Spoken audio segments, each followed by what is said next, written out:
Right now Tanjin Tisha ছোট পর্দার আলোচিত এবং দর্শকপ্রিয় একজন তারকা। কেননা এই তারকা তার কেরিয়ার অনেকগুলো নাটক উপহার দেন তিনি তার অনুরাগীদের। সেখানে অবশ্য তার অভিনয় তার অনুরাগীদের কাছে বরংবার ভালো লাগে। তাই তো অবশ্য অল্প সময়ে তানজিন তিশা অনুরাগীদের মধ্যে আলোচনায়। মোরওভার এই তারকাকে সর্বদাই সামাজিক যোগাযোগ মাধ্যমগুলোতে সক্রিয় দেখা যায়। সেখানে অবশ্য এই তারকা তার এভরিডের আপডেট তার অনুরাগীদের মধ্যে শেয়ার করেন। মোরওভার মাঝে মাঝে আবেদনমী রূপে ক্যামেরার সামনে অনুরাগীদের মধ্যে আলোচনায় থাকেন এই তারকা। যাই হোক, সে সকল আলোচনা কিংবা সমালোচনাকে তানজিন তিশা সেভাবে গ্রহণ করে না। কেননা ছোট পর্দার এই তারকা তার ইচ্ছামতো ছবি সর্বদাই সোশ্যাল মিডিয়ায় শেয়ার করেন। সেই ধারাবাহিকতায় সম্প্রতি এই তারকা তার ইনস্টাগ্রাম হ্যান্ডেল অনেকগুলো ছবি শেয়ার করেছেন। মোরওভার তার প্রকাশ করা ছবিতে দেখা যায় লাল কালারের টপ পরে ক্যামেরার সামনে ধরা দিতে।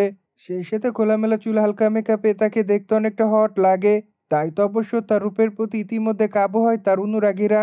মোরওভার তার প্রকাশ করা ছবির কমেন্ট বক্সে অনেকে লিখেছে, তুমি বিদেশের মাটিতে এমন ছবি কেন আপলোড করো? সেই সাথে অনেকে আবার লিখেছে, দেশের বাইরে তুমি কার সঙ্গে গিয়েছো? মোরওভার অনেকে আবার জানতে চায় এই তারকা কবে দেশে ফিরবে। সেই সাথে অবশ্য অনেকে তার কাছে আবদার করে তাকে খোলামেলা অবতারে দেখবে। মোরওভার অনেকে আবার তাকে আগুনের ইমোজি দেয়। অনেকে আবার তাকে হট গার্ল বলে দাবি করেন। সুতরাং যাই হোক, সবকিছু মিলে আপাতত তানজিন তিশা অনুরাগীদের মধ্যে এভাবে আলোচনায়। বাই দ্য ওয়ে, বর্তমানে তানজিন তিশার হাতে অনেকগুলো প্রজেক্টের কাজ আছে। কেননা আগামী দিনে তাকে নাটকের পাশাপাশি ওটিটিতে অভিনয় করতে দেখবে তার অনুরাগীরা। সেই ধারাবাহিকতায় সর্বশেষ পয়জন শিরোনামে নতুন একটি ওটিটি প্রজেক্টে অভিনয় করতে দেখে তার অনুরাগীরা। মোরওভার এই সিরিজটিতে তার অভিনয় তার অনুরাগীদের কাছে নজর কাড়ে। কেননা পয়জন শিরোনামের এই সিরিজটিতে তাকে দেখে তার অনুরাগীরা নতুন অবতারে।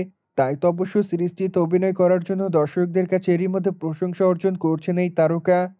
সুতরাং জেনে তো নিলেন, ঢাকা ইন্ডাস্ট্রির ছোট পর্দার তারকা তানজিন তিশাকে হট অবতারে দেখে তার অনুরাগীরা। মোরওভার এই বিষয়টি নিয়ে কোনো মতামত থাকলে অবশ্যই কমেন্ট বক্সে জানাতে ভুলবেন না। সেই সাথে আমাদের চ্যানেলটিকে সাবস্ক্রাইব করে আমাদের সাথেই থাকুন আপকামিং আপডেট জানার জন্য।